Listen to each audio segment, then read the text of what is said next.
Hello बच्चों, कैसे हो? आई होप आप लोग बहुत अच्छे हैं, अपनी अपनी पढ़ाई कर रहे हैं, अपनी अपनी जिंदगी में मस्त हैं। सो आप लोगों का स्वागत है फिजिक्स वाला के आईटी जैम 2023 सतीश बैच के ऊपर। सो यहाँ हम लोग आज पढ़ने वाले हैं स्टीरियो केमिस्ट्री। सो मेरा नाम, मैं आपका दोस्त डॉक्टर महिपाल। सो आज हम स्टार्ट करने वाले स्टीरियो केमिस्ट्री। स्टीरियो केमिस्ट्री में हम लोग देखते हैं, स्टीरियो केमिस्ट्री में ये सारे टॉपिक्स हैं जो हमें कवर करने हैं। ये सारे टॉपिक्स हैं जिसके अंदर एक जनरल सा इंट्रोडक्शन होगा स्टीरियो केमिस्ट्री का, तो कि स्टीरियो केमिस्ट्री की इंपॉर्टेंस क्या है, वाई मतलब क्यों हम लोग स्टीरियो केमिस्ट्री को पढ़ते हैं, ठीक है। फिर दूसरा होगा स्ट्रक्चरल कंस्टिट्यूशनल आइसोमर। तो इस पार्ट के अंदर हम लोग पढ़ने वाले basic stereochemistry. Stereochemistry की बेसिक्स में लाइक किस टाइप के, लाइक ये जितने टॉपिक हमें दिए सर बेसिक है, स्टीरियो आइसोमर्स, कायरल, कायरल, ये सब टॉपिक है इसके अंदर।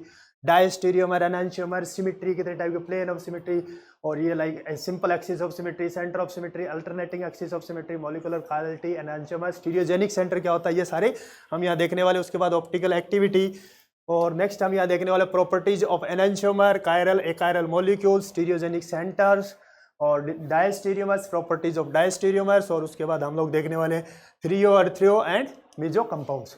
तो ये फर्स्ट पार्ट में हम लोग ये सारा देखने वाले हैं कि ये सारी बेसिक कुछ प्रॉपर्टीज होती हैं स्टीरियो केमिस्ट्री की, इनको हमें बहुत ज़्यादा ध्यान में रखना बहुत ज़रूरी है कि इसी के अकॉर्डिंग हम आगे अपने जो भी एग्जाम ओरिएंटेड क्वेश्चन बनते हैं, जैसे आरएस और लाइक इसके अंदर कन्फर्मेशनल स्ट्रक्चर जितने, जैसे साइक्लोहेक्सेन, साइक्लोपेंटेन, इन सब के अंदर देखते हैं हम सब, और लाइक EZ देखते हैं।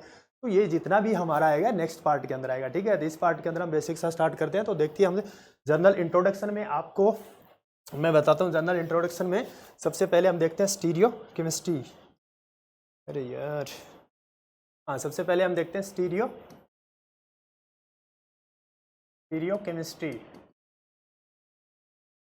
स्टीरियो केमिस्ट्री में क्या होता है कि किसी भी कंपाउंड के साथ जब एक special arrangement of molecules, special arrangement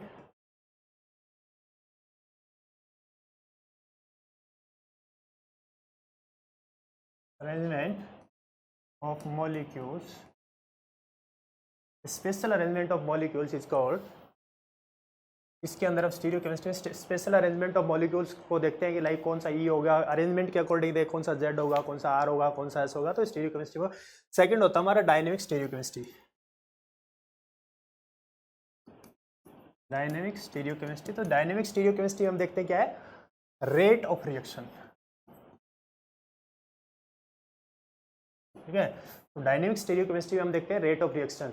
तो इसका सबसे पहले पहला स्टीरियो केमिस्ट कौन सा, सबसे पहला स्टीरियो केमिस्ट था लुईस पास्चर। 1947 में लुईस पास्चर ने स्टीरियो केमिस्ट्री के बारे में बताया था। तो मैं आपको एक इंटरेस्टिंग फैक्ट बताता हूँ, एक स्टोरी है स्टीरियो केमिस्ट्री को लेके। तो ये जो दे रखे हैं आपको, दो आइसोमर दे रखे हैं, ये है थैलामाइड,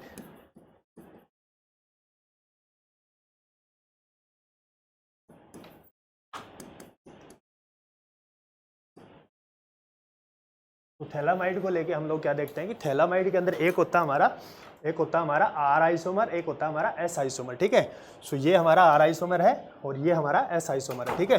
ये हमारा S आइसोमर है, ठीक। तो R और S आइसोमर के अकॉर्डिंग हम लोग क्या देखते हैं, R और S आइसोमर में हम लोग देखते क्या, देखो पहला हमने बता दिया स्टीरियो केमिस्ट्री के अंदर का स्पेशल अरेंजमेंट ऑफ मॉलिक्यूल्स को स्पेशली अरेंज करते हैं, और उसके बेस पे हम देखते हैं किस टाइप की स्टीरियो केमिस्ट्री। मैंने बताया जैसे E8Z, R और S, इस टाइप थ्रियो, और ये सारा जितने भी टाइप के एनांशियोमर, डायस्टीरियोमर, मेजो कंपाउंड, ये सारी चीजें इसके अकॉर्डिंग अरेंजमेंट के अकॉर्डिंग देखते हैं। दूसरा हमारा क्या, डायनेमिक स्टीरियो केमिस्ट्री। सो डायनेमिक स्टीरियो केमिस्ट्री में हम देखते हैं, डायनेमिक स्टीरियो केमिस्ट्री हम रेट ऑफ रिएक्शन के ऊपर डिस्कस करते हैं, रेट ऑफ रिएक्शन पे डिपेंड करता है, ठीक है। इसके बाद देखते हैं कि 1947 में लुईस पास्चर ने पहले स्टीरियो केमिस्ट थे जिसने स्टीरियो केमिस्ट्री के बारे में स्टीरियो केमिस्ट्री को स्टार्ट किया था, ठीक है। उसके बाद हम देखते हैं 1947 के बाद आपके पास एक बहुत इंटरेस्टिंग फैक्ट है कि ये हमारा थैलामाइड है। थैलामाइड बहुत इंपॉर्टेंट है, ठीक है। थैलामाइड बहुत ज़्यादा इंपॉर्टेंट है। तो इसके अंदर हम लोग क्या देखते हैं, देखो ये थैलामाइड के अंदर दो आइसोमर होता है, एक R आइसोमर होता है, एक S आइसोमर होता है, ठीक है। तो ये इसका यूज क्या किया गया 1950s और 60s के अंदर, जर्मनी के अंदर इसको यूज किया गया। ये यूज किया जाता था morning sickness of pregnant women को रिमूव करने के, प्रेग्नेंट वोमेन होती थी उनकी जो मॉर्निंग सिकनेस है उसको रिमूव करने के लिए थैलामाइड की मेडिसिन दी जाती थी, ठीक है। सो वो मेडिसिन देने से क्या देखा कि उस टाइम लोगों ने देखा कि बहुत ड्रास्टिक इसके साइड इफेक्ट्स आए। तो ड्रास्टिक साइड इफेक्ट्स में उन्होंने क्या देखा, सबसे पहला कि डिसऑर्डर्ड बच्चे पैदा हुए, जब मिसकैरेज होने लगे, तो ये सब उनको देखने के बाद उसके बाद स्टीरियो केमिस्ट्री का मेन रोल आता है कि हमने देखा कि जब हम थैलामाइड वो यूज में ले रहे थे एज ए मेडिसिन, तो उसमें हम लोगों को क्या मिला था कि बहुत ड्रास्टिक चेंज आए। बच्चों के क्या होते थे, जो भी न्यू बॉर्न बच्चे थे उनके किसी के हाथ छोटे होते थे, किसी के पैर छोटे होते थे, किसी के कान छोटे होते थे, तो इस टाइप के बहुत सारे डिसऑर्डर्स उनमें पैदा हो गए। ठीक है, सो उस डिसऑर्डर्स के देखने के बाद मतलब लाइक 10,000 बच्चों के साथ ये हुआ था, 10,000 बच्चों के साथ ये ट्रेजेडी हुई थी यूरोप के अंदर। ठीक है, सो उसके बाद आगे फर्दर इसका इन्वेस्टिगेशन किया कि तो आप लोगों को दिखेगा कि what is the importance of stereo chemistry. तो स्टीरियो केमिस्ट्री की इंपॉर्टेंस यहाँ जाती है कि फर्दर इस थैलामाइड को डिवाइड किया, एक हमारे पास आया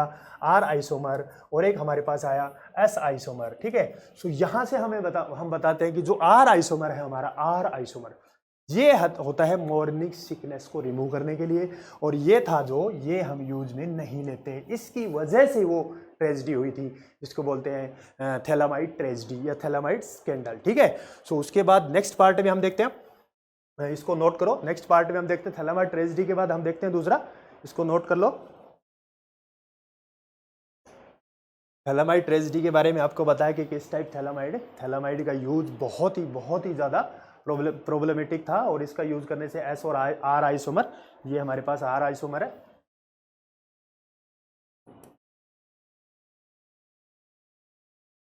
और ये था हमारे पास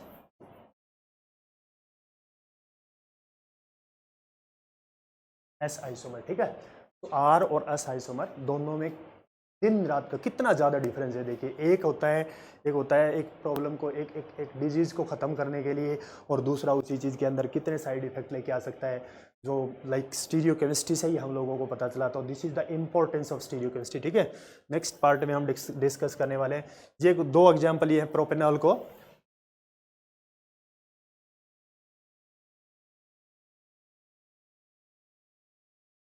सिमिलरली इसके अंदर भी हम देखते हैं एक आइसोमर हमारा है, एक आर आइसोमर ये है, इधर हमारा आर आइसोमर है, और सेकंड हमारा ये हमारा एस आइसोमर है।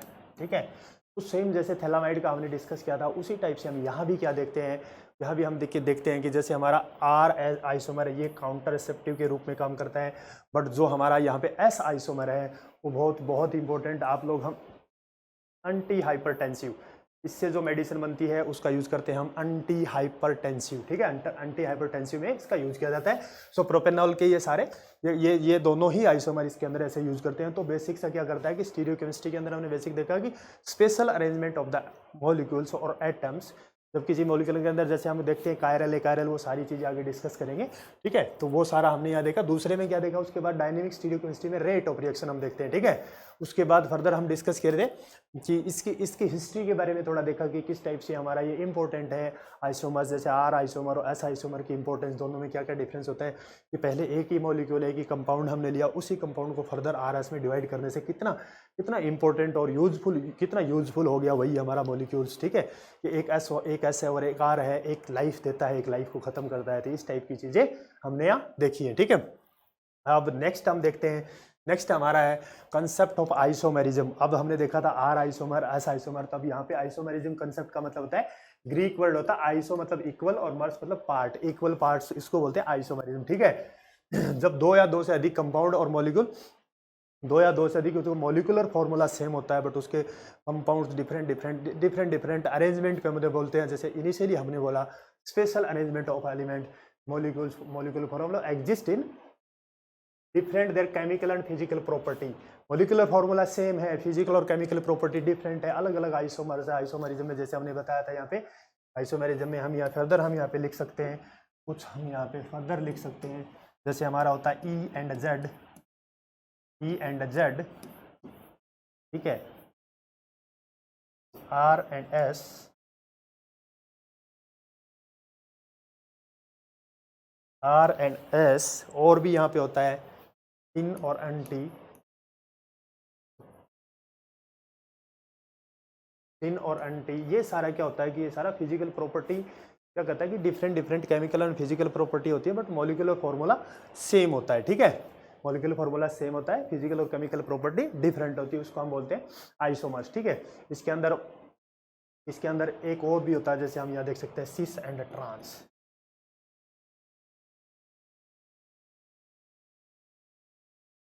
ये सारी चीज़ें हमें आगे चल के इसमें डिस्कस करनी है कि आपके मॉलिक्यूल दिए मिले उसे बताना पड़ेगा। हमें सीस और ट्रांस, ऑर्गेनिक केमिस्ट्री के लिए सीस एंड ट्रांस के डिफ्रेंशिएशन करके उसके फर्दर उसके अंदर हम जब रिएक्शंस करते हैं तो उसको वहाँ से रिएक्शंस को देखते हैं तो उसका प्रोडक्ट बहुत डिफरेंट आते हैं, ठीक है। तो स्टीरियो केमिस्ट्री, जो हमारी स्टीरियो केमिस्ट्री है, ये एक बेस है, ऑर्गेनिक केमिस्ट्री का एक बेस है कि किस टाइप से हम रिएक्शंस को करेंगे आगे चले, ठीक है। तो नेक्स्ट हम मूव करते हैं, फिर इसके बाद देखते हैं, ये आप देख सकते हो आराम से, कंसेप्ट ऑफ आइसोमर जो मैंने बताया कि जैसे स्टीरियो केमिस्ट्री की डेफिनेशन यहाँ पे हम यूज करते हैं, तो स्टीरियो केमिस्ट्री की डेफिनेशन हमको क्या कह रही है कि स्पेशल अरेंजमेंट ऑफ आइटम, और दूसरे के अंदर बताया dynamic stereo chemistry rate of reaction पे डिपेंड करती है। जैसे कि हमने सीस और ट्रांस दे दिया, दोनों के साथ कोई ऑर्गेनिक रिएक्शन कर रहे हैं तो दोनों के अंदर जैसे प्रोडक्ट डिफरेंट आएगा, डिफरेंट रिएजेंट के साथ डिफरेंट प्रोडक्ट हमको यहाँ पे मिलेंगे, ठीक है।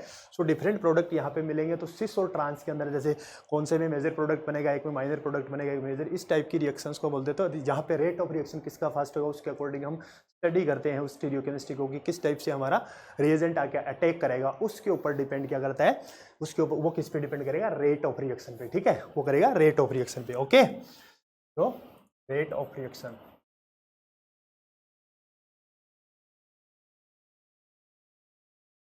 वो किस पे डिपेंड करेगा, रेट ऑफ रिएक्शन पे। तो ये डायनेमिक स्टीरियो केमिस्ट्री, उसका यूज भी हम फर्दर यहाँ पे देखेंगे, ठीक है। अब नेक्स्ट हम मूव करते हैं, अगला हमारा है कि टाइप ऑफ आइसोमरिज्म। आइसोमर, पहले हमने बताया कि आइसोमर क्या होता है, उसके बाद टाइप्स ऑफ आइसोमर्स देखते हैं। तो टाइप्स ऑफ आइसोमर्स के अंदर हम सबसे पहले कौन सा देख रहे हैं, सबसे पहले हमारा स्ट्रक्चरल,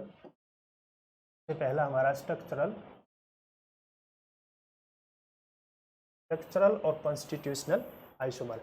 ये टोटली हमारा डिपेंड किसके ऊपर करेगा कि मॉलिक्यूल का स्ट्रक्चर क्या होगा, ठीक है। मॉलिक्यूल फार्मूला सेम होगा बट मॉलिक्यूल का स्ट्रक्चर डिफरेंट होगा।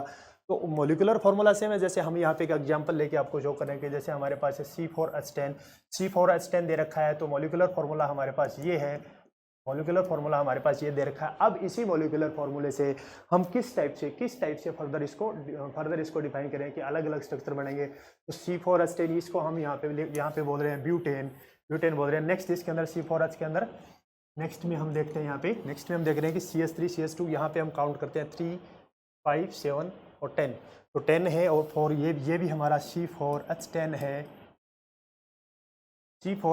है, बट इसके अंदर देखो स्ट्रक्चर, इसका फिर से स्ट्रक्चर यहाँ से वेरी कर रहा है, स्ट्रक्चर कैसे वेरी कर रहा है, देखो इसके अंदर कार्बन्स हैं, ये जो कार्बन डिफरेंट इसको बना दिया, जो इसके 10 हाइड्रोजन थे उनका डिस्ट्रीब्यूशन विद कार्बन हमने किया, तो इसको ये हमारा N ब्यूटेन है, मॉलिक्यूलर फार्मूला सेम है। सिमिलरली हमारा नेक्स्ट ये है कि आइसोब्यूटेन होगा, ये नॉट N ब्यूटेन, ये आइसोब्यूटेन होगा, आइसोब्यूटेन है। इसके अंदर देखो, इसके अंदर क्या है कि मॉलिक्यूलर फार्मूला फिर भी सिमिलर है, 3 3 6 3 और 1 10, और कार्बन भी 4 हैं, बट इसका स्ट्रक्चर इससे डिफरेंट है।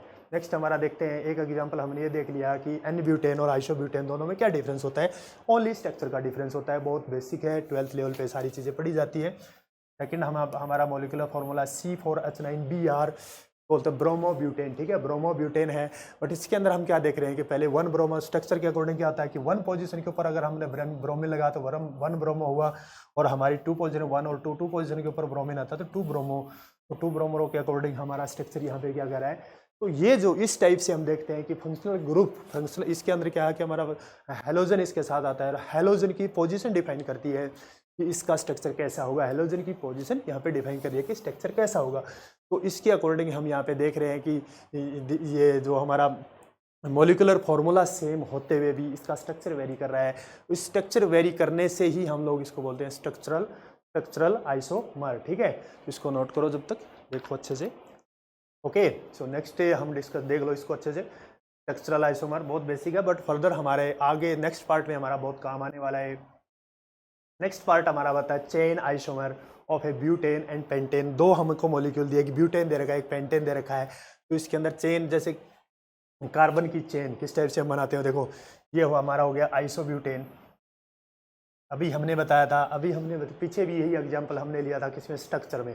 तो स्ट्रक्चर में हमने क्या देखा था, सबसे पहले देखे थे कि उसके अंदर N ब्यूटेन और आइसोब्यूटेन सेम, हमारा N ब्यूटेन और आइसोब्यूटेन, बट यहाँ हम इसको एज ए चेन आइसोमर इसको समझना चाह रहे हैं, वहाँ हम एज ए स्ट्रक्चर आइसोमर समझना चाह रहे थे, ठीक है। यहाँ पे एज ए चेन आइसोमर हम समझेंगे। तो इसके अंदर क्या है कि 4 कार्बन की चेन है, 1 2 3 4 कार्बन की चेन है, बट यहाँ पे क्या 1 2 या 3, या इधर लेंगे तो 1 2 3 3 कार्बन की चेन है और एक मिथाइल उसके साथ सब्सटीट्यूट कर रखा है। तो यहाँ पे हम देखते हैं ये चेन के अकॉर्डिंग ये चेन हमारा कार्बन का बड़ा है, इस टाइप से देख सकते हैं। दूसरे में हम क्या देखते हैं, पेंटेन के अंदर देखते हैं C5H12। तो यहाँ पे हमने देखा एन पेंटेन, आइसोपेंटेन और नियोपेंटेन, ठीक है, एन पेंटेन, आइसोपेंटेन, नियोपेंटेन। तो ये हमारा क्या दिखा रहा है कि इसके अंदर देख रहे हैं कि कार्बन की चेन किस में कितनी बड़ी होगी। तो ये हमारे चेन आइसोमर के अकॉर्डिंग हम इसको देख सकते हैं कि 1 2 3 4 5 कार्बन एक साथ हैं। यहाँ से देखेंगे तो 1 2 3 4, इसके साथ एक CH3 एज ए सब्सटीट्यूट लगा दिया आप कार्बन नंबर कौन सा है 1 2 के ऊपर। इसके अंदर देखते हैं नियोपेंटेन में, इसके अंदर क्या कर रहे हैं, देखो 1 2 3 कार्बन की चेन है और 2 उसके ऊपर सब्सटीट्यूशन आगे 2 पोजिशन में, ठीक है। सो इस टाइप से ये हमारा चेन आइसोमर को आप बहुत इजीली समझ सकते हैं कि चेन आइसोमर के अंदर हम लोग कैसे चीज़ों को डिस्ट्रीब्यूट करते हैं, ठीक है। दोनों ही एग्जाम्पल हैं आपके सामने, दोनों का ही मॉलिक्यूलर फार्मूला सेम है, बट स्टिल दोनों के अंदर कार्बन चेन वेरी कर रही है, ठीक है। सो यहाँ से हम लोग इजीली देख सकते हैं कि चेन आइसोमर इस टाइप से बनते हैं, ठीक है। नेक्स्ट पार्ट में हम देखते हैं कि हमारे पास आता है ethyl alcohol di methyl ether. ये भी हमारा देखो ethyl alcohol and di ethyl. दूसरा होता है फंक्शनल आइसोमेरिज्म। अब फंक्शनल आइसोमेरिज्म क्या कहता है कि जो फंक्शनल ग्रुप लगता है उसके अकॉर्डिंग आइसोमेरिज्म कैसे चलते हैं। इसका हम अगर देखें तो मॉलिक्यूलर फार्मूला क्या है, देखो मॉलिक्यूलर फार्मूला यहाँ से आ जाएगा। मॉलिक्यूलर फार्मूला क्या कहता है यहाँ पे, जैसे 3 1 2 2 कार्बन है, 2 carbon 3 2 6 hydrogen, C2H6O। Molecular formula हमारा ये है, ये हमारा मॉलिक्यूलर फार्मूला है। बट मॉलिक्यूलर फार्मूला के अकॉर्डिंग फिर इसके साथ हमारा फंक्शनल ग्रुप आया, यहाँ पे ईथर बना रहा है और यहाँ पे हमारा एल्कोहल बना रहा है। तो दोनों के अंदर फंक्शनल ग्रुप के अकॉर्डिंग देखिए, फंक्शनल ग्रुप के अकॉर्डिंग दोनों वेरी कर रहे हैं। तो जैसे फंक्शनल आइसोमेरिज्म क्या कर रहे हैं, तो ये सारी बेसिक सी टर्म्स हैं, हमें इनका थोड़ा एक बेसिक आइडिया होना चाहिए ताकि हम इनको फर्दर नेक्स्ट पार्ट में हमारे यूज़ कर सकें और एग्जाम ओरिएंटेड क्वेश्चन को एक अप्रोच ले सकें, ठीक है। उसकी अप्रोच हमें मिल जाएगी, यहीं से मिलेगी उसकी अप्रोच। तो CH3 CH2, तो यहाँ पे क्या है कि देखो मॉलिक्यूलर फार्मूला दोनों के अंदर सेम है, बट फिर भी फंक्शनल ग्रुप के अकॉर्डिंग ये ईथर कहलाता है, ये अल्कोहल कहलाता है, ठीक है। नेक्स्ट पार्ट हमारा n butyl alcohol and diethyl ether. यहाँ से देख लो मॉलिक्यूलर फार्मूला, फिर से यहाँ से देख लो 1 2 3 4 कार्बन है, C4 3 5 7 9 10 H10O। मॉलिक्यूलर फार्मूला दोनों में सेम है, यहाँ पे भी 1 2 3 4 2 2 4 और 10 H10O। दोनों के अंदर मॉलिक्यूलर फार्मूला हम देखते हैं, number of carbon, number of hydrogen और नंबर ऑफ ऑक्सीजन दोनों में सिमिलर हैं, बट दोनों में फंक्शनल ग्रुप क्या कहता है कि ये वाले को ईथर बताता है, ये वाले का अल्कोहल बताता है। तो इसी को बोलते हैं हम functional isomerism. According to the functional group isomerism इसकी चेंज हो रही है, मॉलिक्यूलर फार्मूला सेम है, ठीक है। सो नेक्स्ट हमारा पार्ट क्या कहता है, पोजिशन आइसोमर। तो उसके बाद नेक्स्ट पार्ट हमारा आता है पोजिशन आइसोमर। तो पोजीशन आइसोमर में क्या कहता है, फिर से हम यहाँ पे एक ही चीज़ देखेंगे, कोई भी चीज़ निकालेंगे उसमें कि नंबर ऑफ कार्बन 2 और 2 4 कार्बन है यहाँ पे। मॉलिक्यूलर फार्मूला स्टार्टिंग में हमने देखा था special arrangement of the molecule, special arrangement of the molecule जहाँ पे हम देखेंगे उसी के अकॉर्डिंग हम इसको मूव करेंगे। उसके बाद जितनी टाइप से धीरे धीरे वेरी कर रहा है, पोजीशन क्या होता है, फंक्शनल ग्रुप के अकॉर्डिंग क्या होता है, चेन क्या होता है, ठीक है, स्ट्रक्चरल क्या होता है। तो यहाँ पे क्या करा, C4 3 है 2 8 H8 C4H8 मॉलिक्यूलर फार्मूला है इसका C4H8, और C4H8 से एक तो 1 ब्यूटेन बनता है, एक 2 ब्यूटीन बनता है, 1 ब्यूटीन और 2 ब्यूटेन बनता है। देखो ये क्या कह रहा है, ये क्या कर रहा है, पोजीशन आइसोमर। इसमें क्या कर रहा है कि 1 पोजीशन के ऊपर, पोजीशन 1 के ऊपर ब्यूटेन बना रहा है, इसमें पोजीशन 2 के ऊपर ब्यूटेन बना रहा है, ठीक है, इसमें पोजीशन 2 के ऊपर ब्यूटेन बना रहा है, ठीक है। सो यहाँ से हम लोग क्या देखते हैं, पोजीशन आइसोमर,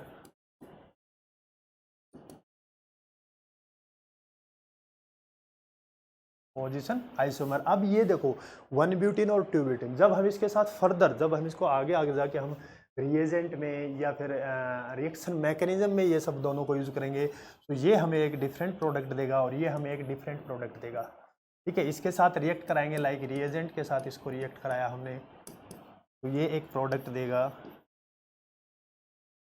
और ये एक अलग प्रोडक्ट देगा, दोनों हमें डिफरेंट प्रोडक्ट देंगे। यहीं से हमें पता चलता है, यहाँ से तो अकॉर्डिंग टू द पोजीशन भी इनके प्रोडक्ट ही चेंज हो जाते हैं। तो ये मॉलिक्यूलर फार्मूला यहाँ भी हमारा सेम है, but according to the position इसको कहलाते हैं पोजीशन आइसोमर, ठीक है। नेक्स्ट पार्ट हम देखते हैं, एक एग्जांपल और दे रखा है पोजीशन आइसोमर का। तो इस एग्जांपल में हम लोग क्या देखते हैं, 1 ब्यूटाइल अल्कोहल, हमारे पास एक है 1 ब्यूटाइल अल्कोहल, एक है 2 ब्यूटाइल अल्कोहल और एक हमारा टर्सरी ब्यूटाइल अल्कोहल, ठीक है। तो ये क्या कर रहा है कि इसके अंदर फिर से हम एक बार कैलकुलेट, सबसे पहले ऐसे है तो मॉलिक्यूलर फार्मूला कैलकुलेट क्या करो, ये सिंपल बहुत बेसिक सा पार्ट है पूरा, एक समझने के लिए, इस पार्ट को आगे मूव कराने के लिए। तो इसके अंदर देखो मॉलिक्यूलर फार्मूला क्या कहता है, C4 H10O, ये हमारा मॉलिक्यूलर फार्मूला है। आप यहाँ पे भी काउंट कर सकते हैं 1 2 3 4, एक ऑक्सीजन है 3 3 6 और 3 और 1 10, सेम है यहाँ पे भी मॉलिक्यूलर फार्मूला। आप यहाँ काउंट करोगे तो यहाँ भी मॉलिक्यूलर फार्मूला हमारा सेम ही आएगा। तो ये मॉलिक्यूलर फार्मूले से हम क्या देख रहे हैं, but according molecular formula same है, बट पोजीशन के हिसाब से देखिए तो 1 पोजीशन पे OH है, यहाँ पे 2 पोजीशन पे OH है, और यहाँ पे क्या करते हैं टर्सरी ब्यूटाइल अल्कोहल, यहाँ पे बना रहा है हमारा tertiary butyl alcohol, tertiary butyl alcohol. तो तीनों के तीनों में देखें तो हमारा मॉलिक्यूलर फार्मूला सेम है, बट स्टिल हम लोगों को क्या देखने को मिल रहा है, कि इसकी जैसे जैसे OH की, इसकी फंक्शनल ग्रुप की पोजीशन बदलती जाती है, उसी के अकॉर्डिंग हमारा मॉलिक्यूल भी बदलता जा रहा है। मॉलिक्यूलर फार्मूला सेम है बट मॉलिक्यूल हमारे सारे डिफरेंट हैं। IUPAC नेम के according 1 butyl alcohol, 2 butyl alcohol और ये टर्सरी ब्यूटाइल अल्कोहल, इनके मॉलिक्यूलर फार्मूला के अकॉर्डिंग ये हमारे मॉलिक्यूल चेंज होते जा रहे हैं, ठीक है। सो ये हमारा ये एक एग्जांपल और था पोजीशन आइसोमर का। तो यहाँ से हम इजीली देख सकते हैं कि किस टाइप से पोजीशन आइसोमर के अंदर ये सब चीज़ें चेंज हो रही है। उसके बाद हम एक एग्जांपल, इसको आप देख लो जब तक, पोजीशन आइसोमर को देखो सही से। उसके बाद हम देखते हैं मेटामेरिज्म। मेटामेरिज्म के अंदर क्या कह रहा है, जैसे कि इसमें एग्जांपल ले रखे हैं di ethyl ether, methyl propyl ether, isopropyl methyl ether, ठीक है। सभी के अंदर हमें सबसे पहले अगर ये सब देखना है कौन सा हमारा फंक्शन क्या चीज़ लग रही है, तो सबसे पहले हम यहाँ से मॉलिक्यूलर फार्मूला निकाल लेंगे। C1 2 3 4 C4 H10O, इसका मॉलिक्यूलर फार्मूला ये है, ठीक है। इसके अंदर मॉलिक्यूलर फार्मूला हमारा 1 2 3 4 वही है, 3 2 5 7 3 10, C4 H10O। Same molecular formula इसका होगा C4 H10O, 3 3 6 3 और 1 10, C4 H10O, ठीक है। सभी के अंदर मॉलिक्यूलर फार्मूला हमारा सेम है, तो इसको हम मेटामेरिज्म क्यों कहेंगे। सो मेटामेरिज्म इसको इसलिए कहेंगे क्योंकि देखो इसके अंदर जो फंक्शनल ग्रुप है हमारा, फंक्शनल ग्रुप के पास arrangement of carbon atom is different, ठीक है। देखो इसके अंदर किस टाइप से कार्बन एटम डिफरेंट है, अरेंजमेंट है। मॉलिक्यूलर फार्मूला तो हमारा सेम है but different number of carbon atom around the functional group. Molecular formula is same, molecular formula same है, different number of carbon around the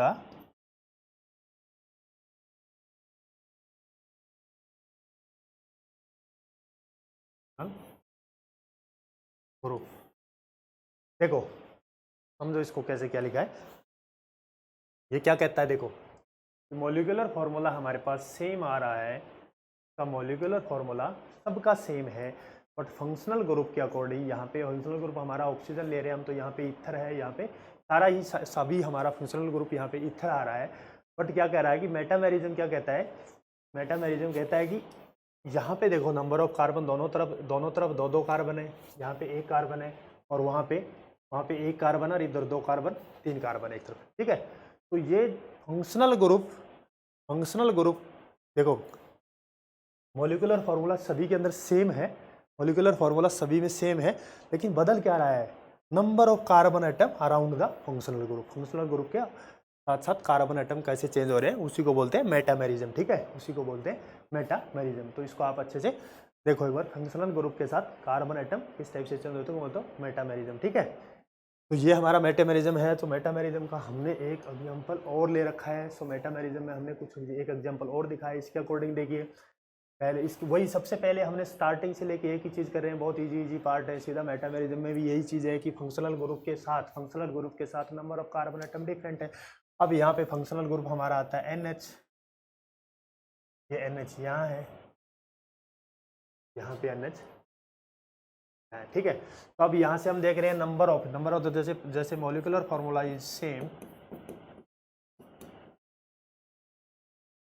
molecular formula हमारा same है, number of carbon atoms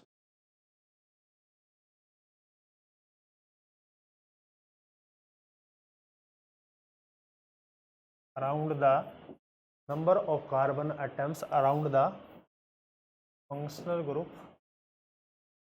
are different, same he definition है। यहाँ इस example में भी आप देख सकते हो, इधर देखो, इधर कार्बन कार्बन कार्बन कार्बन, ये बिल्कुल क्या है, सिमेट्रिकल है, ये दोनों ही नॉन सिमेट्रिकल। आप इसको ऐसे भी समझ सकते हो, क्योंकि आगे जब हम चीज़ें पढ़ेंगे तो इसके अंदर दो टर्म आएंगी, ये भी आप यहाँ से थोड़ा देख सकते हो। एक होता है सिमेट्रिकल, एक होता है एसिमेट्रिकल।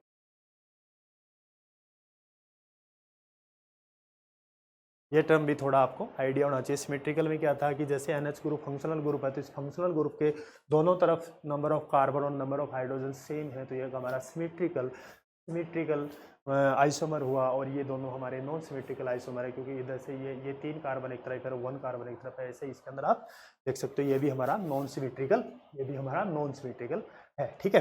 तो ये नॉन सिमेट्रिकल या एसिमेट्रिकल भी बोलते हैं, ठीक है। तो ये आगे चल के हमारे काम आएंगे, ये सब चीज़ें, जितना अभी बेसिक सी चीज़ें बता रहे हैं सब फर्दर यूज में आने वाली है। उसके बाद हम देखते हैं टोटोमेरिज्म। टोटोमेरिज्म किसको कहते हैं वो भी आपके सामने आएगा। टोटोमेरिज्म क्या होता है, एशियल इंटरकन्वर्जन, ठीक है। कीटो फॉर्म होती है, जैसे ये एक इसका एग्जाम्पल से आपको एक्सप्लेन करके दिखा रहा है कि किस टाइप से दोनों के अंदर। सबसे पहले हमने देखा कि पूरा अब तक का हमारा पार्ट हम पढ़ रहे हैं, जो पार्ट हम पढ़ रहे हैं, तो उस पार्ट के अंदर हमने स्टार्टिंग से लेके अब तक एक ही चीज़ देखा है। सबसे पहले हमें मॉलिक्यूलर फार्मूला पता होना चाहिए। अगर हमें मॉलिक्यूलर फार्मूला पता है तो मॉलिक्यूलर फार्मूला के अकॉर्डिंग हम क्या देखते हैं, इसके अंदर देख लो मॉलिक्यूल C3H6O, ठीक है। दोनों के अंदर देख लो, 1 2 3 3 2 5 C3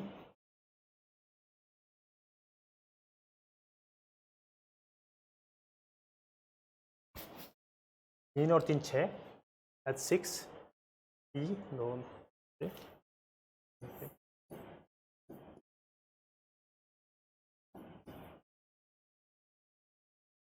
ठीक है।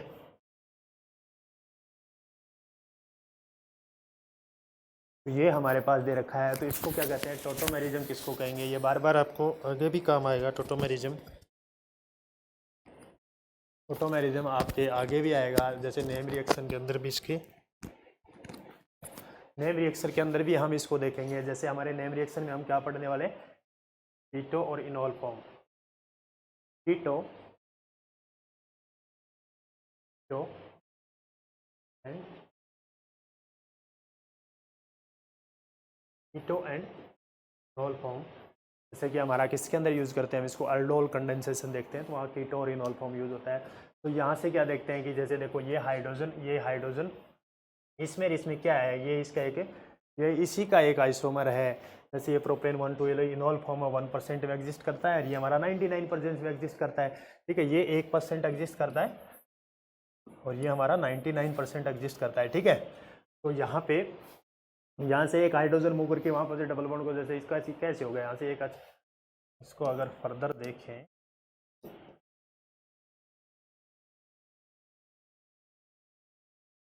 प्लस है CH2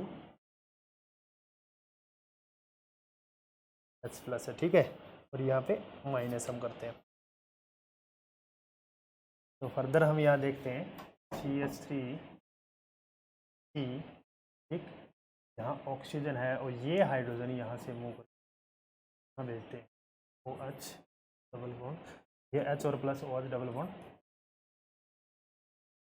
ये एक दूसरे से ऐसे इंटर कन्वर्जन हो सकता है, इनका इंटर कन्वर्ट कर सकते हैं, ठीक। तो facial inter conversion is called tautomerism. इसको देख सकते हैं, बेस्ट एग्जांपल है, आपको बार बार यूज आपको देखने को मिलेगा। फेशियल इंटर कन्वर्जन दोनों के अंदर क्या है, एक हाइड्रोजन से दूसरे एक हाइड्रोजन किस जैसे वो कीटो फॉर्म से इनॉल फॉर्म में कन्वर्ट हो जाना ही, ये हमारा टोटोमेरिज्म का बेस्ट एग्जाम्पल है, ठीक है, टोटोमेरिज्म का। नेक्स्ट पार्ट हम यहाँ देखते हैं, टोटोमेरिज्म का एक एग्जाम्पल और आपके सामने है।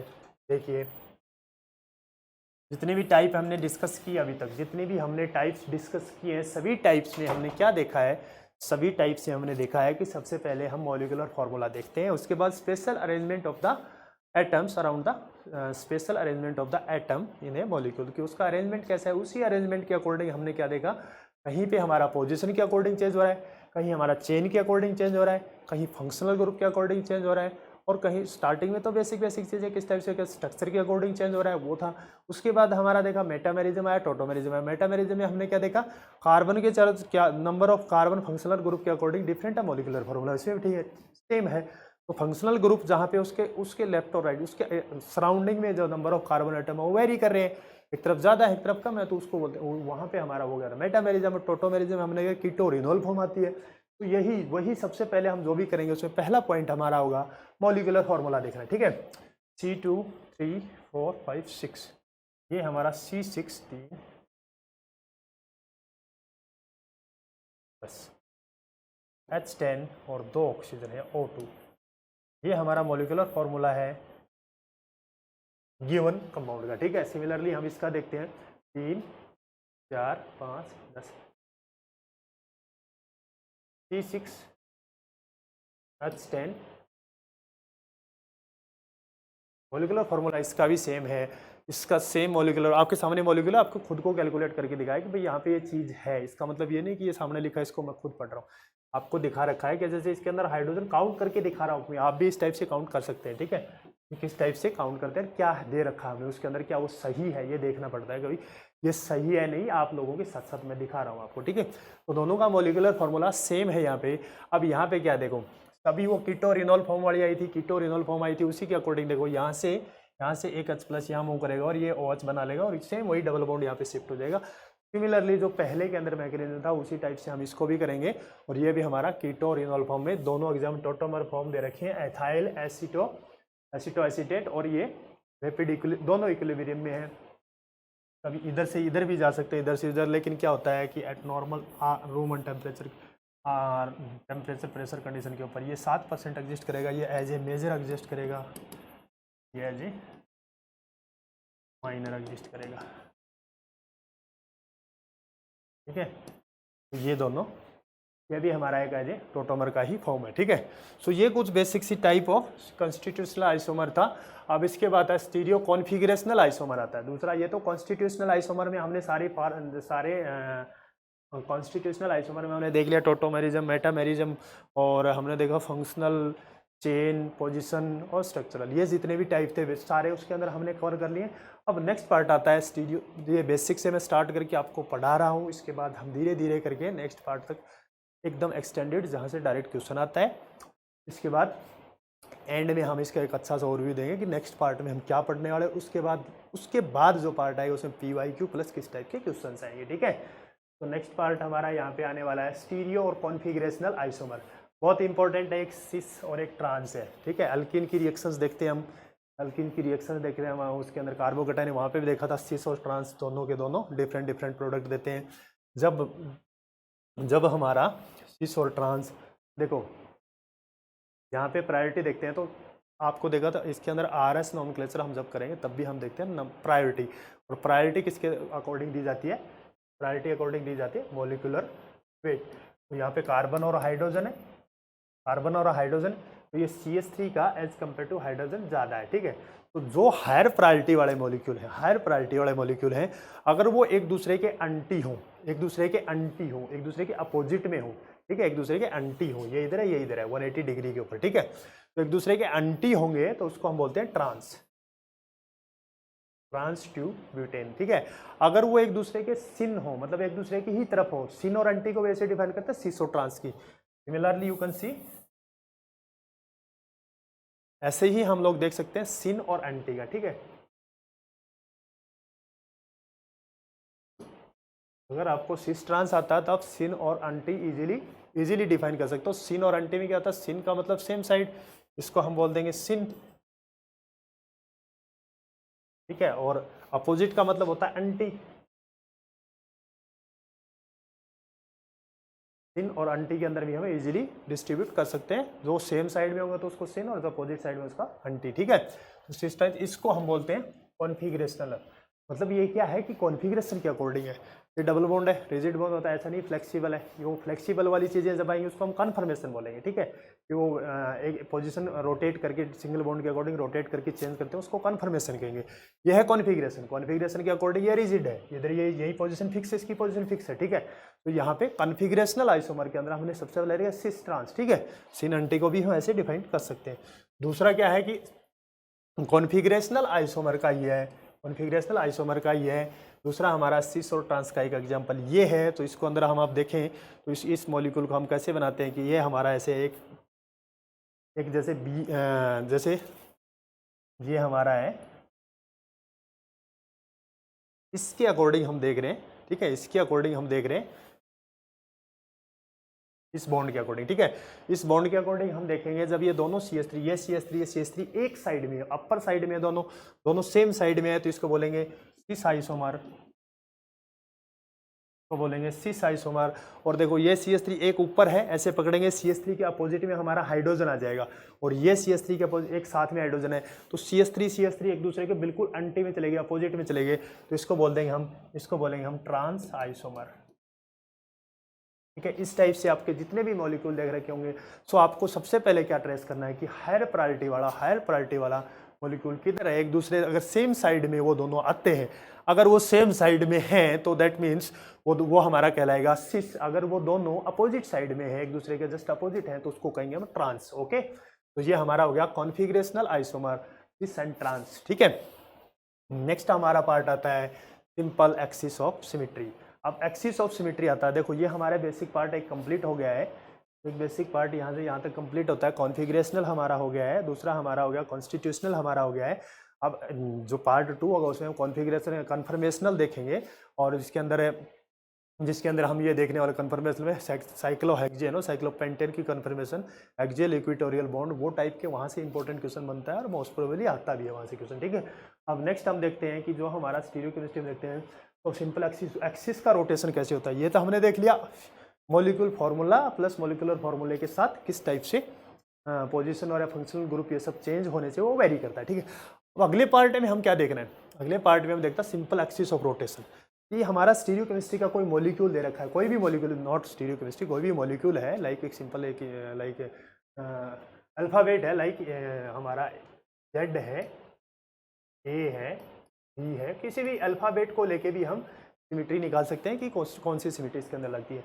तो हमने यहाँ पे एक मॉलिक्यूल लिया है, मॉलिक्यूल लिया गया ना, जैसे H2O मॉलिक्यूल लिया, H2O मॉलिक्यूल लिया, ठीक है।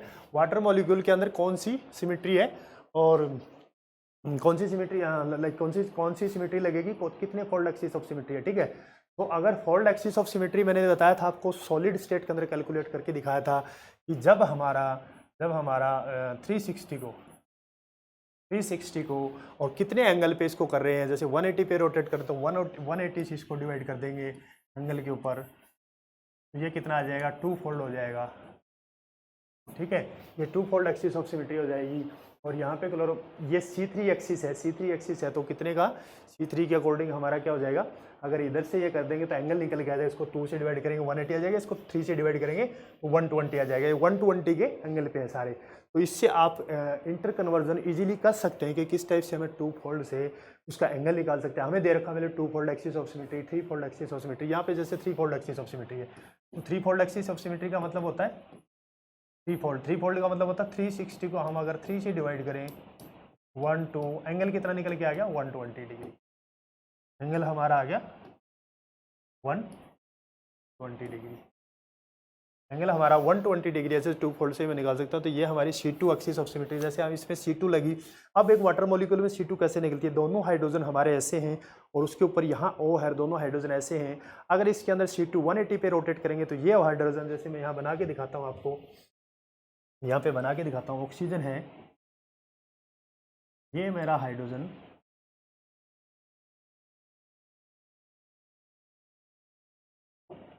एक हाइड्रोजन ये है मेरे पास, एक हाइड्रोजन,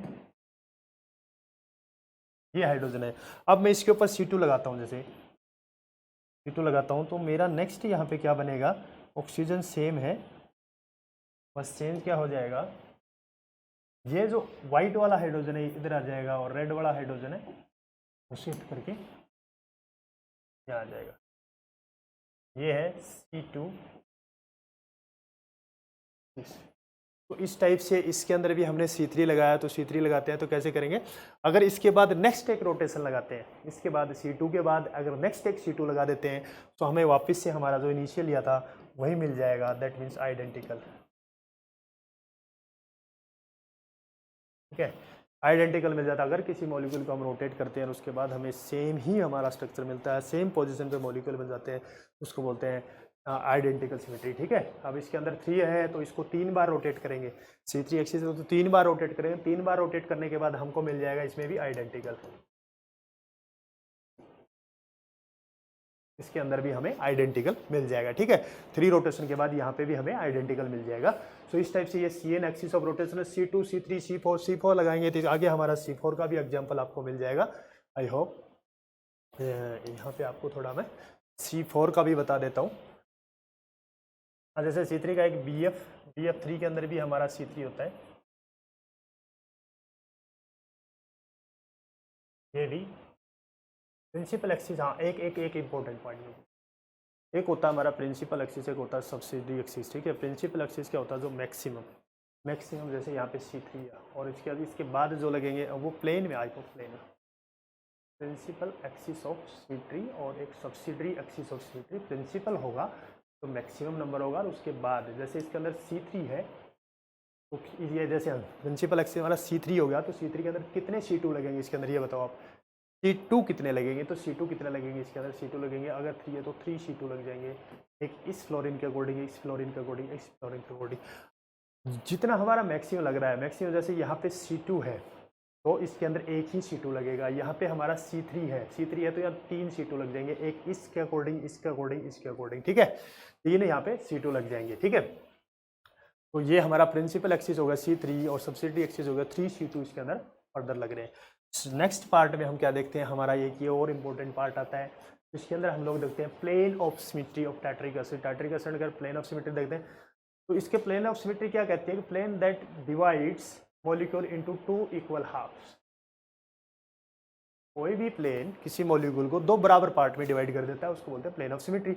अब यहाँ हम देख रहे हैं, देखो ABCD, तो ये जो प्लेन है हमारा, ये वाला प्लेन, ये गिवन मॉलिक्यूल को 2 इक्वल हाफ में डिवाइड कर रहा है, 2 इक्वल हाफ में दिख रहा है, सिंबॉलिक रिप्रेजेंट 2 इक्वल हाफ में डिवाइड कर रहा है।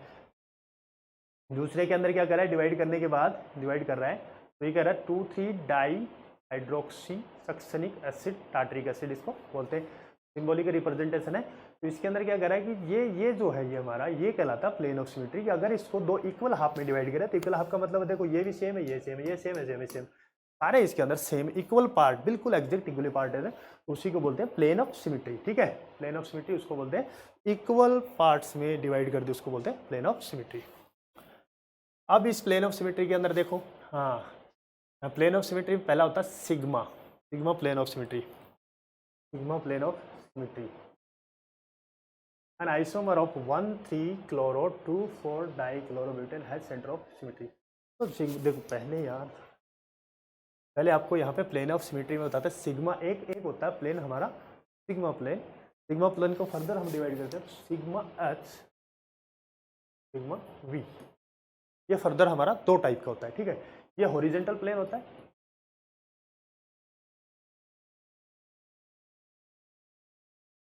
ये होता है वर्टिकल प्लेन।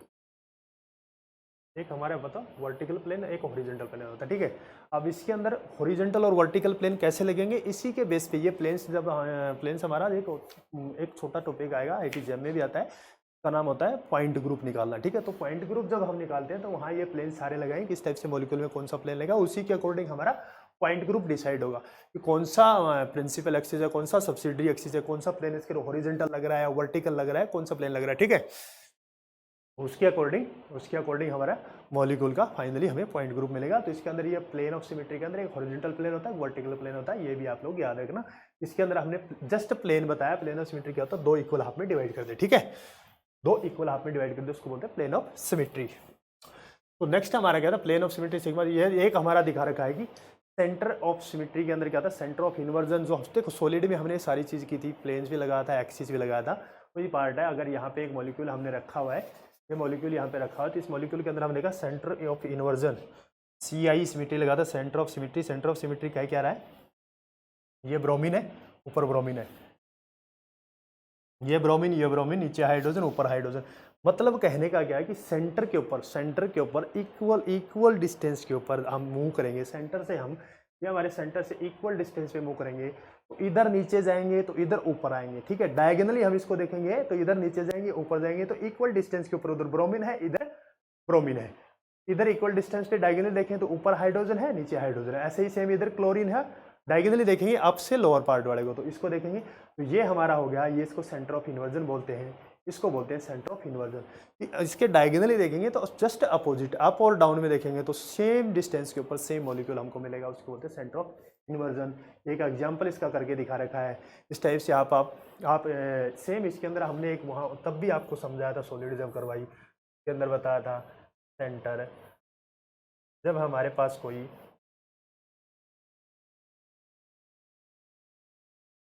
जब हमारे को उसको बॉडी में कोई मॉलिक्यूल प्रेजेंट होता था, बॉडी के अंदर, बॉडी सेंटर्ड BCC के अंदर कोई प्रेजेंट होता था, ये हम इक्वल देखते थे, तो यहाँ से देखो, यहाँ से देखो, कहीं से भी देखो, ये सेंटर ऑफ इन्वर्जन का एक एग्जांपल लिया था, याद होगा, आई होप आप लोगों को याद होगा।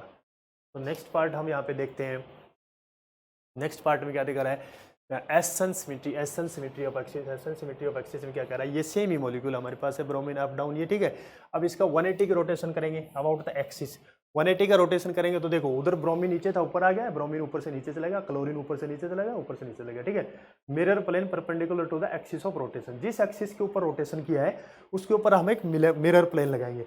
उस मिरर प्लेन के बाद हम देखते हैं कि जो हमको फाइनली मिलेगा, जो मिरर प्लेन लगाने के बाद हमें फाइनली मिलेगा, वो पहले के जैसा सेम है कि नहीं है। ये देखो, पहले के अंदर ये ब्रोमीन नीचे, ऊपर, ठीक है। कहने का मतलब क्या हुआ, ये मॉलिक्यूल हमने लिया, 180 के रोटेशन दिया, इसको 180 डिग्री का रोटेशन दिया, 180 डिग्री रोटेशन देने के बाद हमने क्या लगाया कि मिरर प्लेन किसके ऊपर लगाया, mirror plane perpendicular to the axis of rotation. Mirror लगाया हमने, एक मिरर प्लेन लगाया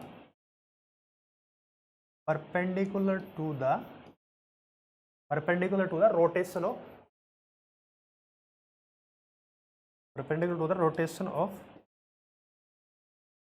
axis, perpendicular to the rotation of axis.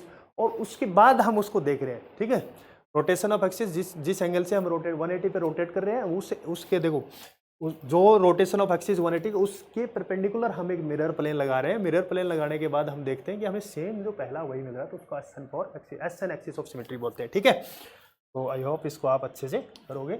Next part हमारा आता है मॉलिक्यूलर कायरलिटी और एनेंशियोमर्स। मॉलिक्यूलर कायरलिटी और एनेंशियोमर्स में कायरल और ए कायरल, ये चीज़ भी हमारी बहुत इंपॉर्टेंट है, बहुत अच्छा पार्ट है। इसके अंदर कायरल किसको कहेंगे, ए कायरल किसको कहेंगे, प्लेन पोलराइज्ड लाइट क्या होती है। तो यहाँ पे मॉलिक्यूल्स दे रखे हैं कुछ, 2 asymmetric carbon atom, chiral tartaric acid. देखो एसिमेट्रिक का सबसे पहले कायरलिटी का एक रूल होता है, उसको देखो। कायरलिटी का क्या होता है कि कोई भी हमारा कायरल सेंटर हमको दे रखा है, जैसे यहाँ पे हम ले लेते हैं कार्बन हमारा एक कायरल सेंटर है, ये कार्बन हमारा एक कायरल सेंटर है। अगर सबसे पहले इसके 4 डिफरेंट ग्रुप इसके ऊपर अटैच होंगे, क्योंकि कार्बन की वैलेंसी 4 होती है, अगर अलग अलग चारों ग्रुप हैं तो वो कार्बन कायरल वो होगा कायरल सेंटर, ठीक है। तो यहाँ पे हम देखते हैं, देखो कायरल सेंटर देखने के लिए सबसे पहले ये जो हमें दे रखा कार्बन है, ये कार्बन है, ठीक है। अब इस कार्बन पे इधर देखते हैं COH है, इधर OH है और इधर H है, चारों के चारों ग्रुप, 3 ग्रुप तो ये, और चौथा ये पूरा का पूरा मिलके ये ग्रुप बन जाएगा। तो एक कायरल सेंटर ये है, एक 2 का, तो इसको बोलते हैं 2 एसिमेट्रिक कार्बन एटम है। सिमेट्रिक तो नहीं है, एसिमेट्रिक है, कायरल सेंटर है ये, तो इसको बोलते हैं कायरलिटी। तो यहाँ से पता चल गया आपको। दूसरा यहाँ पे क्या कर रहा है, कायरलिटी के बाद ये कर रहा है, इस एग्जांपल से आप समझो एनेंशियोमर किसको कहते हैं, एनेंशियोमर। जैसे ये हमारे पास एक नॉन सुपरबल ये देखो, ये हमारे पास एक मॉलिक्यूल है, अगर इसके अंदर हम यहाँ मिरर लगाते हैं तो मिरर के अंदर इसकी मिरर इमेज ये बनती है हमारे, ये मिरर इमेज बनती है। बट इसको उठा के इस पे रखेंगे। अब मिरर प्लेन आपको देखने के लिए, मिरर प्लेन देखने का मतलब ये नहीं होता कि जैसे हम अपने हाथ से देखते हैं, ये हमारी दो इक्वल हाफ है। अगर हम ये दोनों इक्वल हाफ, जैसे ये दोनों मॉलिक्यूल है, ये इसी टाइप से हमारा इक्वल हाफ, तो हम इसको ऐसे नहीं रखेंगे कभी मिरर प्लेन देखने के लिए। मिरर, ये दोनों इक्वल हाफ को हम ऐसे रखेंगे, हाथ एक दूसरे के ऊपर सुपर इम्पोजिबल नहीं होते, याद रखना। इसको ऐसे रखेंगे तो लगता है, लेकिन ऐसे नहीं लगता, इसको ऐसे रखा जाता है कट करने के बाद, ठीक है। रखने का वे जरूर पता होना चाहिए। तो अब इसको यहाँ से, ये वाले मॉलिक्यूल को, अगर मिरर तो है इसका, ये देखो इसका ये मिरर इमेज है, but non superimposable mirror image होगा, नॉन सुपर इम्पोजिबल, उसके ऊपर सुपर इम्पोज नहीं कर रहा है। इसको उठा के ऐसे कैसे इस पे रखे तो नहीं आएगा। मिरर इमेज है बट नॉन सुपर इम्पोजिबल है, दैट मीन्स ये एक एनांशियोमर है, ठीक है। अब यहाँ पे mirror plane divides molecules into two equal halves. अब ये देखो, पहले में हमारा मिरर प्लेन दो इक्वल हाफ में डिवाइड कर रहा था। Non superimposable mirror image with each one having plane of symmetry optically inactive. देखो प्लेन ऑफ सिमेट्री है, क्या कह रहा है कि मिरर इमेज तो नॉन सुपर इम्पोजिबल है, जैसे ये है, इसको उठा के उधर रखेंगे, non superimposable mirror image होगी, बट इसके अंदर प्लेन ऑफ सिमेट्री प्रेजेंट है, तो with having the plane of symmetry की वजह से ये ऑप्टिकली इनएक्टिव कहलाएगा। आपको अब ये कहोगे सर ऑप्टिकली एक्टिव क्या होता है, इनएक्टिव क्या होता है, ये तो हमें पता ही नहीं। ऑप्टिकल एक्टिविटी, इनएक्टिविटी, कायरलिटी, एकायरलिटी हम सेकंड पार्ट में देखेंगे। यहाँ सिर्फ सिंपल सा एनांशियोमर डायस्टेरियोमर क्या होता है, उसकी बेसिक सी प्रॉपर्टी क्या होती है, इतना डिस्कस हम कर रहे हैं, ठीक है। तो ये हमारी कायरलिटी और इसका एनांशियोमर के बारे में। नेक्स्ट पार्ट में हम देखते हैं स्टीरियोजेनिक सेंटर। तो स्टीरियोजेनिक सेंटर किसको कहेंगे, देखो ये हमें एक मॉलिक्यूल दे रखा है, इस मॉलिक्यूल के अंदर ये फ्लोरीन, क्लोरीन, ब्रोमीन, आयोडीन, चारों के चारों हैलोजन इसके ऊपर लगा दिए, ठीक है। ये हमारे, जब इसको इंटरचेंज करते हैं, फ्लोरीन को क्लोरीन से इंटरचेंज कर दिया है, ठीक है। Interchange of fluorine chlorine result non super imposable stereo isomer. अब इसके अंदर इसको उठा के पुट करेंगे तो नॉन सुपर, जैसे मिरर देखेंगे तो नॉन सुपर इम्पोजिबल होगा, सेम को सेम करता तो सुपर इम्पोजिबल कर देता है। अब क्या करा है, ये देखो क्या करा है, एग्जिबिट्स कायरल कार्बन सेंटर। एक ये इंटरचेंज करने के बाद इसके अंदर फर्दर इसके अंदर fluorine and chlorine result non super imposable stereo isomers. इसका सुपर इम्पोजिबल नहीं होगा।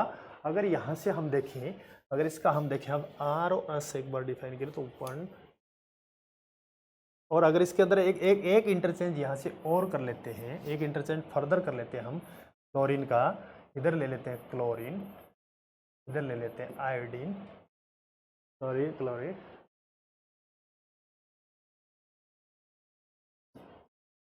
ब्रोमीन,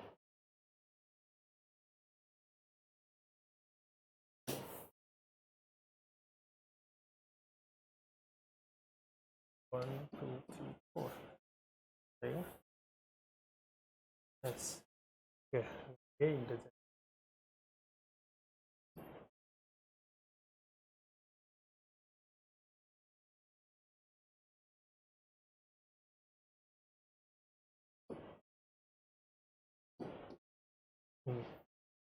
तो इसी इंटरचेंज से रिलेटेड आपको एक चीज़ और मैं बताता हूँ।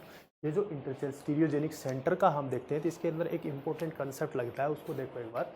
जैसे हमारे पास ये मॉलिक्यूल है, इस मॉलिक्यूल को मैं फर्दर देखूँ तो ये देखो कार्बन है, क्लोरीन है, आयोडीन है, इधर हमारा क्लोरीन है और यहाँ ब्रोमीन। एक इंटरचेंज दिया मैंने इसको, दो इंटरचेंज करते हैं, यहाँ पे ले हम ब्रोमीन है, ठीक है। अब हम यहाँ से दूसरा इंटरचेंज इन दोनों का कर देते हैं, सेकंड इंटरचेंज अगर हम इन दोनों का कर देते हैं, यही रहेगा, यही रहेगा, आ गया हमारा ब्रोमीन, आ गया हमारा। तो अब इसका हम देखो, जब आर एस नोमेनक्लेचर करेंगे तब हम पता चलेगा। तो यहाँ से हम आर एस का देखें तो 1 2 3 4 वैरायटी देंगे, 1 2 4। तो इसके अंदर ये ऐसे रोटेट करेगा एस की तरह, और ये हमारा हो जाएगा 1 2, ये हमारा ऐसे रोटेट करेगा आर की तरह, तो ये होगा हमारा आर आइसोमर, ये हमारा हो जाएगा एस आइसोमर।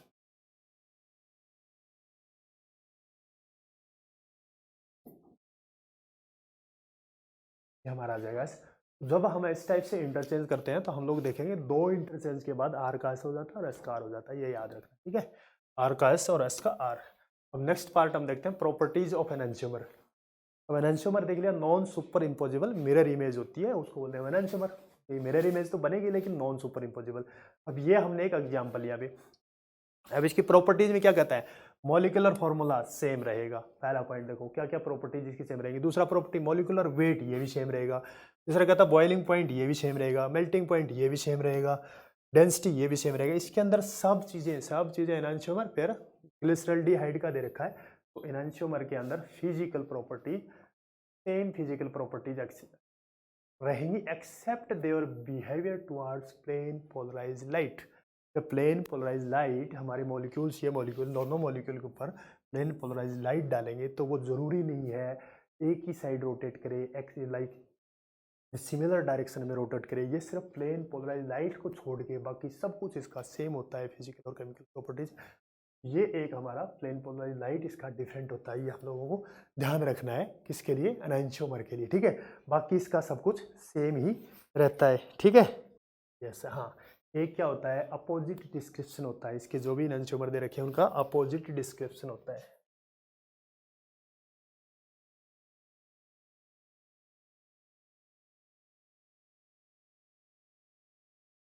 अपोजिट डिस्क्रिप्शन का मतलब क्या होता है, अगर हमारा एक आर है तो दूसरा हमारा एस, आर है तो दूसरा हमारा एस होगा, अपोजिट डिस्क्रिप्शन होता है, इतना याद रखना है, एनांशियोमर के लिए हमें इनफ है, ठीक है। सेकेंड पार्ट हमारा देखते हैं। दूसरा हमारा होता है chiral achiral molecule with two stereogenic centre.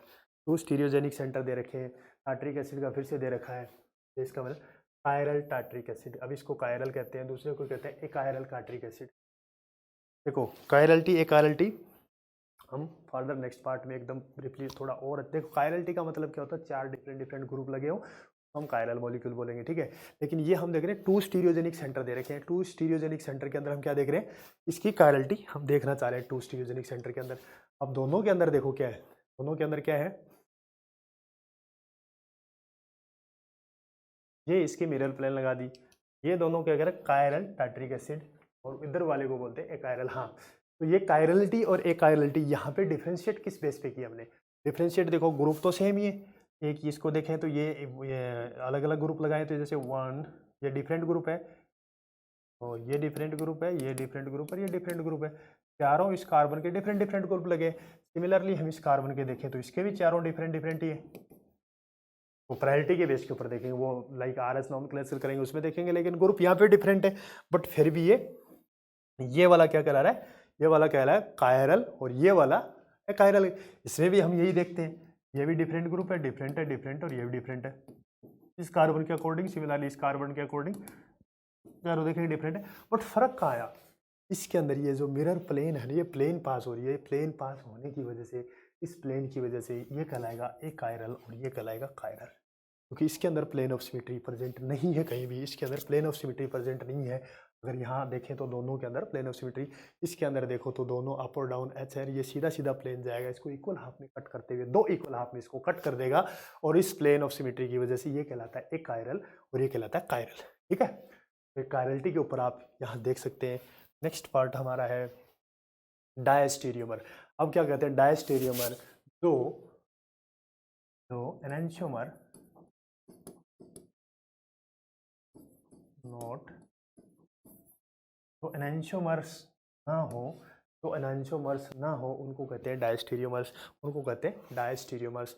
अब डायस्टेरियोमर्स के अंदर देखो कुछ एग्जांपल दे रखे हैं, कुछ एग्जांपल दे रखे हैं, ये क्या कहते हैं देखो, डायस्टेरियोमर के जैसे डी ग्लैक्टोज दे रखा है, ये डी ग्लूकोज दे रखा है और डी मेनोज दे रखा है, ठीक है। अब इसके अंदर सबसे पहली प्रॉपर्टी हम यहाँ से देखते हैं तो क्या करा है, non mirror image T isomer. Mirror image तो इनमें कोई बनता ही नहीं है, इसके अंदर मिरर प्लेन लगाते हैं, यहाँ मिरर प्लेन लगाते हैं तो क्या इसका ये इसका मिरर इमेज बन रहा है, क्योंकि पहला यहीं से देख लो आप, मिरर प्लेन बनता। तो ये देखो पूरा का पूरा आप ये देखो, क्या ये इसका मिरर प्लेन है, ये इसका मिरर प्लेन है, तो नॉन मिरर इमेज है। नॉन जैसे अब ये एनांशियोमर तो हो नहीं सकते, मैंने लिखा था ना नॉट एन एनांशियोमर, जो एनांशियोमर नहीं होगा डायस्टेरियोमर। तो एनांशियोमर क्यों नहीं है, क्योंकि यहाँ मिरर प्लेन लगाते तो मिरर इमेज तो बनता नहीं है। मिरर इमेज बनेगा लेकिन नॉन सुपर इम्पोजिबल, उसकी कंडीशन ये थी, बट इसमें तो मिरर इमेज नहीं है, दैट्स मींस डायस्टेरियोमर है। अब डायस्टेरियोमर के अंदर भी कुछ प्रॉपर्टीज इसकी होती हैं। सो डायस्टेरियोमर की शायद प्रॉपर्टीज होती हैं डायस्टेरियोमर। हाँ, दूसरा हम यहाँ देख सकते हैं एक एग्जाम्पल और है डायस्टेरियोमर का। इसके अंदर क्या कहता है, नॉन मिरर इमेज स्टीरियोआइसोमर, जो एक दूसरे का मिरर इमेज नहीं होगा वो डायस्टेरियोमर कहलाएगा। इसके अंदर यहाँ लगाएंगे तो क्या मिरर इमेज बनेगा? क्या ये CH3 दोनों ऊपर वाले हैं, क्या नीचे जा सकता है कोई सा? बिल्कुल नहीं जा सकता। दोनों के दोनों अपोजिट एक ही डायरेक्शन में मिरर इमेज बनाओ, चाहे कुछ ही बनाओ, अगर मिरर के अंदर देखेंगे तो भी ऊपर की तरफ ऐसे रोटेट करके दिखाई देंगे। ये दोनों रहेंगे तो ऐसे रोटेट करेंगे, CH3 उधर चला जाएगा या इधर आ जाएगा, बट ये मिरर इमेज तो नहीं बन सकते। सो मिरर इमेज नहीं है तो ये भी हमारे डायस्टेरियोमर ही कहलाएंगे। तो एनांशियोमर क्या था, non superimposable mirror image, but diastereomer क्या है, डायस्टेरियोमर क्या है कि मिरर इमेज ही नहीं बनाता है। ठीक है, तो ये हमारा इसका, ये हमारा किसका, डायस्टेरियोमर का हो गया है। ठीक है,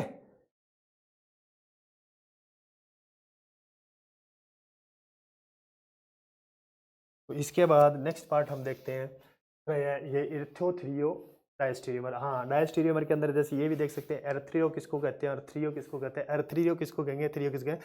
अर्थ्रियो के अंदर क्या होता है कि दोनों के दोनों, ये देखो अर्थ्रियो के अंदर दोनों के दोनों हायर प्रायोरिटी वाले दोनों एक साइड में होंगे, इसको बोलेंगे अर्थ्रियो। अगर ये अपोजिट डायरेक्शन में होंगे तो बोलेंगे थ्रियो। ठीक है, के अंदर OH और Cl दोनों हायर प्रायोरिटी एक साइड में, जिसको बोलेंगे अर्थ्रियो। ये दोनों एक दूसरे से अपोजिट डायरेक्शन में, जिसको बोलेंगे थ्रियो। ये वाली चीज़ आप लोगों के माइंड में होना चाहिए। इनको अर्थ्रियो और थ्रियो को डिफाइन करने के लिए कौन से दोनों अलग है, कौन से दोनों एक दूसरे के साथ है। ठीक है, अपोजिट और सेम डायरेक्शन में, यहाँ से हमें पता चल जाए अर्थ्रियो और थ्रियो का। तो ये भी हमारे डायस्टेरियोमर है। डायस्टेरियोमर क्यों कहा कि वही कंडीशन होनी चाहिए, मिरर इमेज ही नहीं है।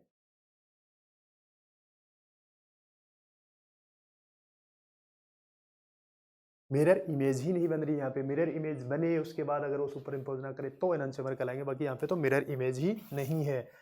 नेक्स्ट हमारा देखते हैं, नेक्स्ट हमारा एक पार्ट और बचता है इसके अंदर। हाँ, डायस्टेरियोमर की कुछ फिजिकल प्रॉपर्टीज में वैसे आपके साथ डिस्कस करता हूँ कि डायस्टेरियोमर भी उसे कहता है। देखो डायस्टेरियोमर कहता है जब बनता, जो एक तो पहली कंडीशन बता दो एनांशियोमर ना हो। ठीक है, इसमें मैग्नीट्यूड, इसके अंदर क्या होता है, मैग्नीट्यूड सेम हो सकता है पर डायरेक्शन इसमें भी डिफरेंट ही रहेगी। हमने प्लेन पोलराइज लाइट के साथ मैग्नीट्यूड में भी same but direction is different. तो ये दो प्रॉपर्टी थी इसकी, प्रॉपर्टीज को आप याद रखना। हाँ, उसके अंदर देखो एनांशियोमर में हमने देखा था नोट एनांशियोमर। तो एनांशियोमर में हमने देखा था कि किस टाइप से, एनांशियोमर में हमने देखा था कि किस टाइप से हमारा लाइक उसकी फिजिकल प्रॉपर्टीज थी वो सेम होती थी, बट यहाँ फिजिकल प्रॉपर्टी डिफरेंट होंगी। डायस्टेरियोमर है। ठीक है, या ये जो मैग्नीट्यूड वाला पॉइंट है, मैग्नीट्यूड वाला पॉइंट के अंदर क्या है, मैग्नीट्यूड में बी द डिफरेंट, डायरेक्शन में भी सेम और में हमारा ये कुछ प्रॉपर्टीज है। जैसे जो हमारा एनांशियोमर था उससे जैसे डिफरेंट प्रॉपर्टी आएंगी इसकी। ठीक है, अब लास्ट पार्ट हमारा बचता है, लास्ट पार्ट हमारा यहाँ पे आ जाता है बेसिक्स का। ये बेसिक्स यहाँ से कंप्लीट होता है। मीजो कंपाउंड किसको कहते हैं, मीजो कंपाउंड किसको कहते हैं, टू स्टीरियो आइसोमर्स होंगे but the molecule have two symmetric ends. ये सिमेट्रिक एंड है, मॉलिक्यूल्स के दोनों सिमेट्रिक एंड होंगे। देखो इस क्वेश्चन के अंदर ही इसकी डेफिनेशन। ठीक है, two symmetric ends, therefore it can be divided into two equal half। इसको डिवाइड कर सकते हैं दोनों के इक्वल हाफ से। In other word the molecule have plane of symmetry, जिसके दोनों एंड सिमेट्रिकल हो और जिसके अंदर प्लेन ऑफ सिमेट्री लग रही हो और मिरर इमेज बन रहा हो, उसको हम क्या कहेंगे, मीजो कंपाउंड। उसको हम बोलेंगे मीजो कंपाउंड्स। तो मीजो कंपाउंड देख लिया। ठीक है, अगर उसके दोनों एंड टू स्टीरियोजेनिक सेंटर, ये लो एक स्टीरियोजेनिक सेंटर ये है, एक ये है। अगर देखें तो स्टीरियोजेनिक सेंटर इसको किस लिए बोला गया है, देखो इसके अंदर क्या है कि ये कार्बन है, इसके अंदर ये डिफरेंट प्रायोरिटी, सभी प्रायोरिटीज अलग अलग है। तो स्टीरियोजेनिक सेंटर एक, ये दूसरा स्टीरियोजेनिक, ये एक स्टीरियोजेनिक सेंटर, ये दूसरा स्टीरियोजेनिक सेंटर। सिमिलरली इसमें भी टू स्टीरियोजेनिक सेंटर है। अब यहाँ से देखो ये मिरर, एक दूसरे की मिरर भी है। ये इधर लगाएंगे तो ब्रोमीन इधर शिफ्ट हो गया, हाइड्रोजन इधर, क्योंकि ऊपर वाला ऊपर नीचे तो सेम है। ठीक है, तो ये मिरर इमेज भी है, मिरर इमेज भी है। तो अगर ये मिरर इमेज, अगर मिरर इमेज देखो, अगर ये मिरर इमेज होता ही नहीं, मिरर इमेज ही नहीं होता। देखो ये दोनों सेम नहीं होते, मिरर इमेज ही नहीं होता, दैट मीन्स ये डायस्टीरियोमर है। अगर इसके अंदर मिरर इमेज तो है, नॉन सुपर इम्पोजिबल भी है, बट ये दोनों एंड सिमेट्रिकल एंड है, दोनों सिमेट्रिकल एंड की वजह से हम इसको कहेंगे मीजो कंपाउंड। तो आप लोग इजीली आज जितना भी हमने देखा तो इजीली आप लोग देख सकते हैं कि किस टाइप से हम मीजो कंपाउंड को सेपरेट आउट कर सकते हैं, किस टाइप से हम एनेंशियोमर को सेपरेट आउट कर सकते हैं, डायस्टीरियोमर को सेपरेट आउट कर सकते हैं। कायरल क्या होता है जिसके अंदर चारों ग्रुप डिफरेंट लगते हैं, प्लेन पोलराइज्ड लाइट के। ऑप्टिकल एक्टिव किसको कहेंगे, इनएक्टिव किसको कहेंगे, ठीक है। ऑप्टिकल एक्टिविटी इनएक्टिविटी ये नेक्स्ट पार्ट में हम थोड़ा सा और इसको मतलब इलोबरेट करेंगे अच्छे से एग्जाम प्रोस्पेक्टिव से किस टाइप से। और जो बिल्कुल कोर बेसिक था वो कोर बेसिक हमारा, कोर बेसिक इसके अंदर जैसे एक एग्जांपल मीजो कंपाउंड का और देख लेते हैं। दोनों सिमेट्रिक एंड है, ये हमारी प्लेन ऑफ सिमेट्री है, इसके अंदर मिरर प्लेन लगाए OH, तो दोनों OH इधर हो जाएंगे, तो ये मिरर है, मिरर इमेज है एक दूसरे की, नॉन सुपर इम्पोजिबल है, और ये दोनों सिमेट्रिक एंड है, दोनों सिमेट्रिक एंड है।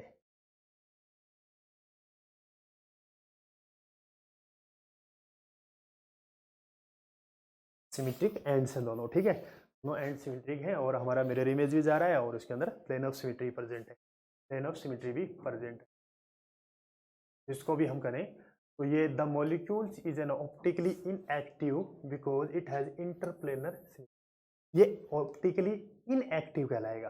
देखो इसको देखें तो 4 डिफरेंट ग्रुप है, आयरल था, ऑप्टिकल एक्टिव होना चाहिए, बट ये मॉलिक्यूल ऑप्टिकली इनएक्टिव है।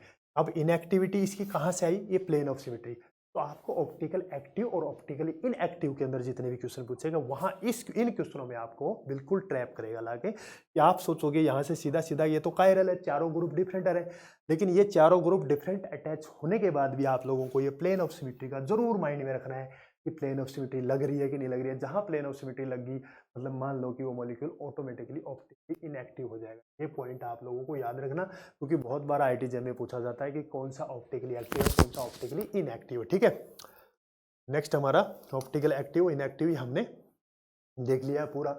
तो स्टीरियो का ये जब जितने भी हम लोगों ने एक बार डिस्कस किए थे स्टार्टिंग से, मैं आपको एक रिकैप देता हूँ कि स्टीरियो केमिस्ट्री में ये हमारा बहुत बेसिक सा पार्ट था, ये बार बार हमारे आगे जो होगा। तो इसके अंदर अब हम पार्ट 2 के अंदर क्या पढ़ने वाले हैं, पार्ट 2 के अंदर हम देखने वाले हैं कि RS नॉमेनक्लेचर बहुत इंपॉर्टेंट है, एलिन का, बाईफिनाइल का, और